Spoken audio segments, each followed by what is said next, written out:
You know, the Southwest is really nationally in managing fire and in managing fuels.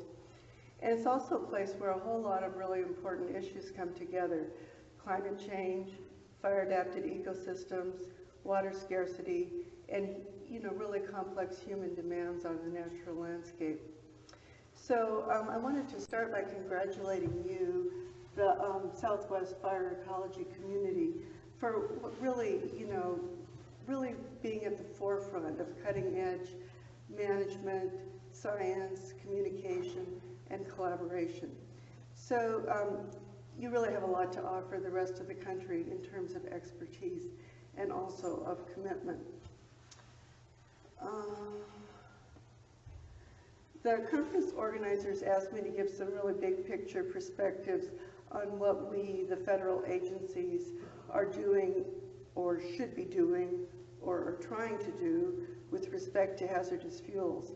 And where we're making good progress, but where are our goals perhaps unrealistic or even counterproductive? And to what extent are our aspirations codified in our policies? And how, in this very challenging political, economic, social environment where we work, not to mention the climate, the changing climate, the huge unknowns that puts in front of us, how can we do even better than we are? So I recently retired from the Forest Service after 34 years, so my comments and examples are really kind of Forest Service centric, and I apologize for that. But I hope they have some relevance to at least the other federal agencies, but maybe even more broadly than that.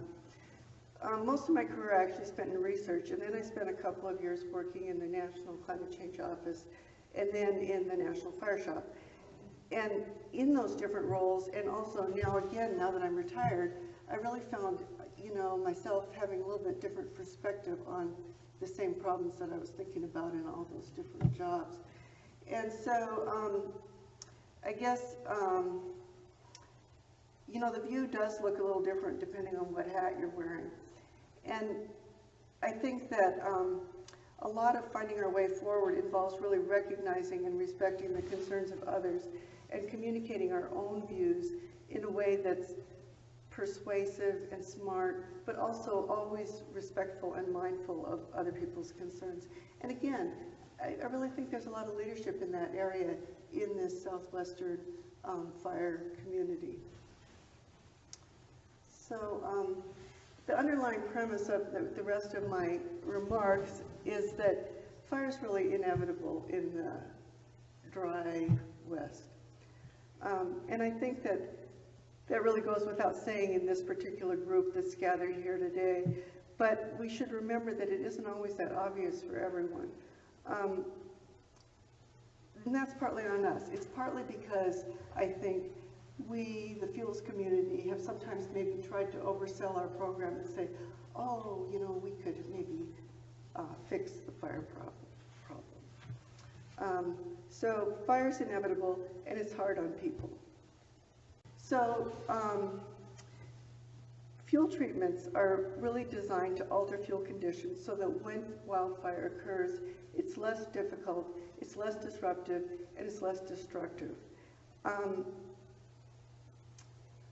I think there's two general sort of suites of reasons why we treat fuels. The first is to protect values at risk, homes, critical habitat, watersheds, to increase options for firefighters, and to harden resources. So that group of reasons is all about mitigating potential negative consequences of wildfire. Then there's another suite of reasons for doing our work, and that's to restore ecological processes and increase or protect forest health and landscape resilience.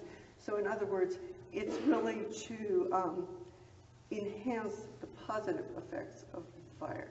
So those two things, it's not that we can't work on them both simultaneously, but I think it's important to kind of remember in our minds what we're trying to do where.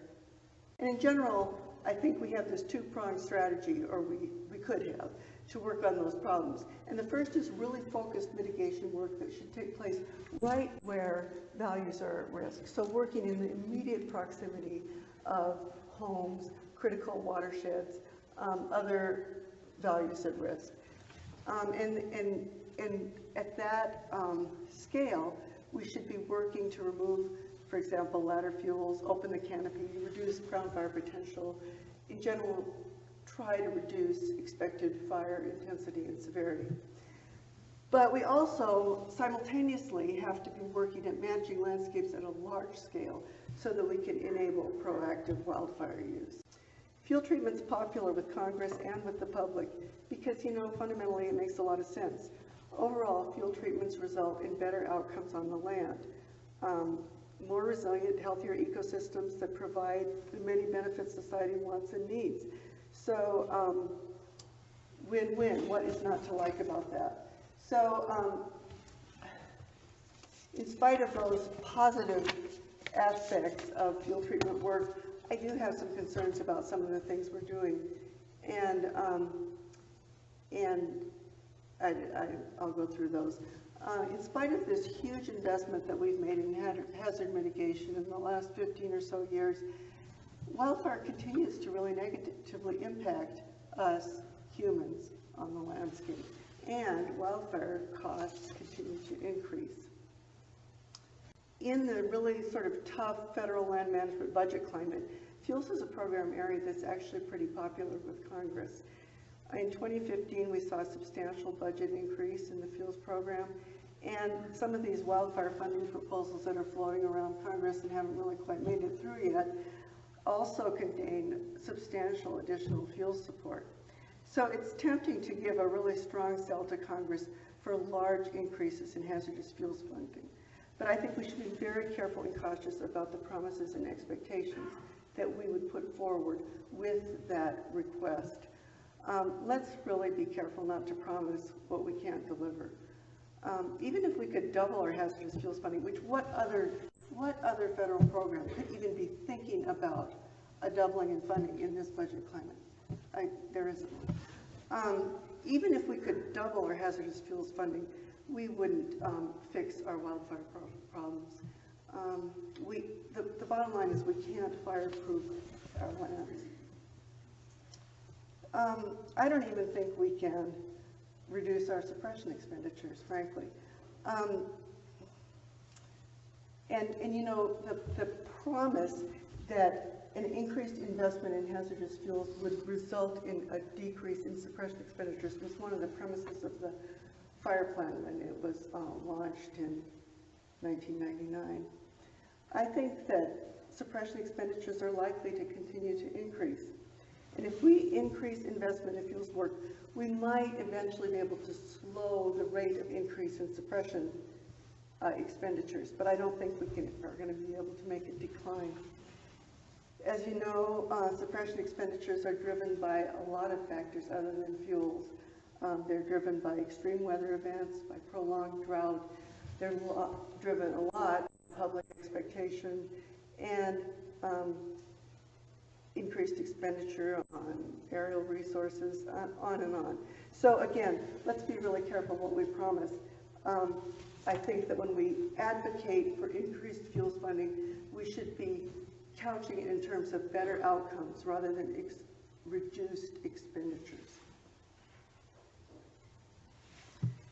Another place I think that we sometimes succumb to temptation when we have conversations with Congress appropriators and stakeholders is to allow them to equate timber harvest with fuel hazard reduction, since that's where they, in particular Congress, just naturally wants to go there.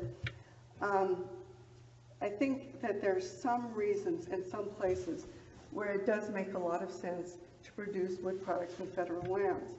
But reducing fire hazard, reducing fuels, really, the amount of overlap between fuel treatment needs and wood production needs, I think, is relatively small on the landscape. The material that contributes most to fire hazard is really not of commercial value. So in some places, we can produce timber volume by thinning from below to reduce the likelihood of crown fire.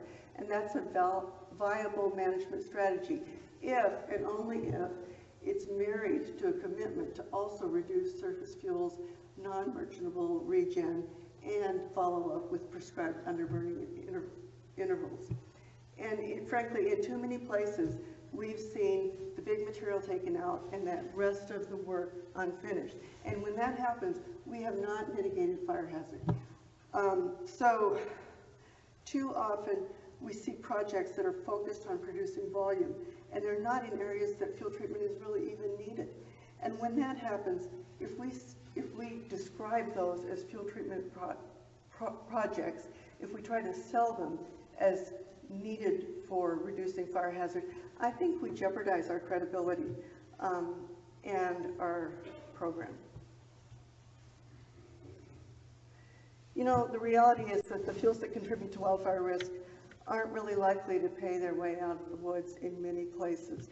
Market forces, you know, both on the demand side and the supply side, are just unlikely to result in robust markets for that small diameter material. So I think there's a role for federal land management agencies to think about job creation. And not every project we do has to be economically viable. But I think that we might look to job creation in these jobs as being more robust and sustainable, really, than wood production jobs. And even in the fuels arena, sort of boots on the job, boots on the ground jobs, you know, hand thinning, piling and burning, those can be an important contribution to local economies that may be more sustainable than trying to support timber industry. Another concern I have is that we simply can't do enough to get in sync with historical patterns. So this graph here shows for the in Region 3 is the Southwest for you non-Forest Service people. The height of the blue bar is the number of acres of mechanical fuel treatment. The height of the yellow bar is the number of acres of prescribed fire treatment. This is in the last 5 years. Now, some of those acres are counted twice because they were first mechanically thinned and then burned. And you can see then the gray bar in the back is what the number of acres that would have been impacted by disturbance under historical fire regimes. So you can see that, you know, those, I guess I shouldn't step away from this microphone, but the heights of the blue and yellow bars are nowhere except in the southeast, even a quarter of historical disturbance rates. So in the southeast, there has been this incredible success in their prescribed fire program. That's the height of the yellow bar over in Region 8, where prescribed fire is actually substituting for wildfire in a significant way. And actually think the Southwest could get there too.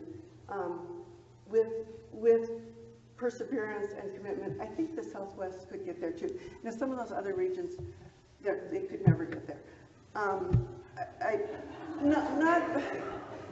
Not because, no, because of things like in California, Region 5, population pressure, I mean, and air quality concerns. I just don't think they'll ever be able to implement prescribed fire on the scale that you potentially could here in the Southwest.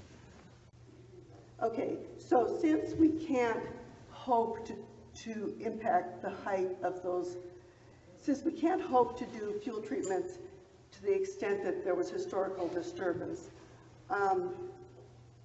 we're constantly accumulating this disturbance deficit. And since there's always going to be work that needs to be done that we can't do, we need to prioritize our work. And currently, our hazardous fuels funds are spread very thinly across the country. Every district on every forest has a little bit of hazardous fuels money that they use for important things. I don't question the importance of what they're using that money for, but I do think that we could focus our investment in a way that might increase its effectiveness. So if you look at this map, which I should thank Greg Dillon for. I wonder if Greg Dillon from the Mozilla Fire Lab might be here. Hi, Greg. Thank you for this. So this map shows in the sort of light gray, you can see the National Forest lands. And I won't go into all the details about this graph, but the important thing is the red shows areas that have high potential, a high likelihood to burn in high severity wildfire, and they're in areas that are either in proximity to the buoy or they're an important municipal water supply. So the point of this map is just that the red part of the national forest is really a small portion of the national forest. We don't actually, we can focus on those areas and maybe get more bang for our buck. So here, that map is broken down by geographic region as a bar chart.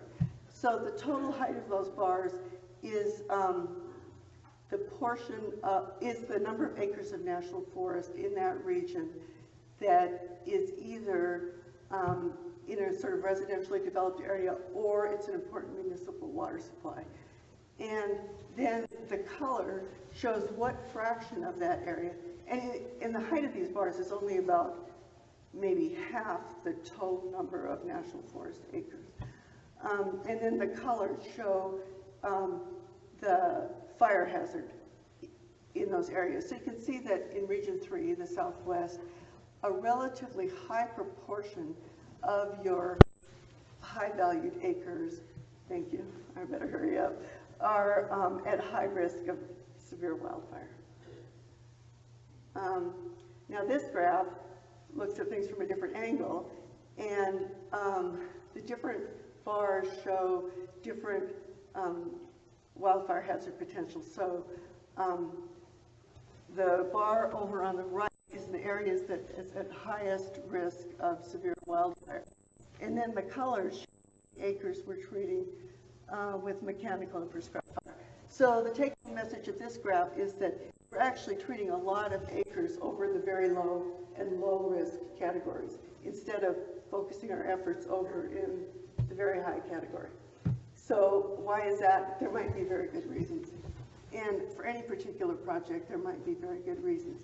But overall, from a national perspective, we should be able to explain areas that have low risk instead of areas that have high risk.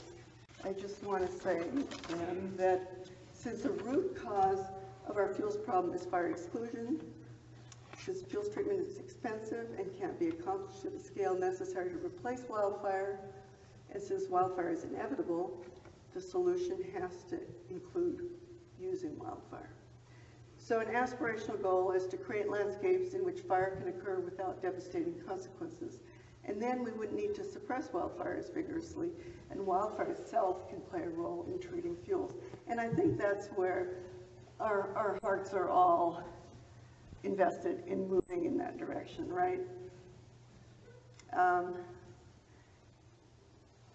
We should actually be putting a lot of effort into planning fuel treatments specifically in conjunction with fire management planning so that we're proactively creating the landscapes, planning ahead to manage fire for benefits, knowing that we've already gotten the fuel treatments in place to enable us to do that. And here's where I sometimes see us working in not as coordinated a fashion as we possibly could. This is just reiterating again that if we're committed to restoration, we're also committed to fire use. That's just the way, there's no real substitute. Tim Inglesby asked me to talk about what extent we have the policy in place that we need. And I believe that current policy is actually quite flexible and allows us to do what we need, but doesn't require us to do what we need. So that's probably okay, because intention and public support are really more important than policy. All the policy in the world won't get us where we need to be unless we have the commitment, the intent, and the public support to do it. And conversely, if we have those, we don't even really need the policy. So how can we get where we need to be? I'm going to skip through this because I'm running out of time, but I want to mention that we really need to work toward public understanding and acceptance of more fire on the land. We need to increase our strategic planning. We really need to plan for proactive wildfire use, designing our field treatments to enable wildfire use, determining in advance conditions and locations where fire can be managed for benefits, and obtaining public input, collaborating and communicating. And land management plan revision is a place where we have a good opportunity to do that. And finally, I encourage you to share your skills and expertise. As I started out by saying, the Southwest is a real leader in these efforts, and the rest of the country really needs to be learning from you. So be sure and reach out to your friends across the country that you met in college or whatever on the fire camp. Thank you.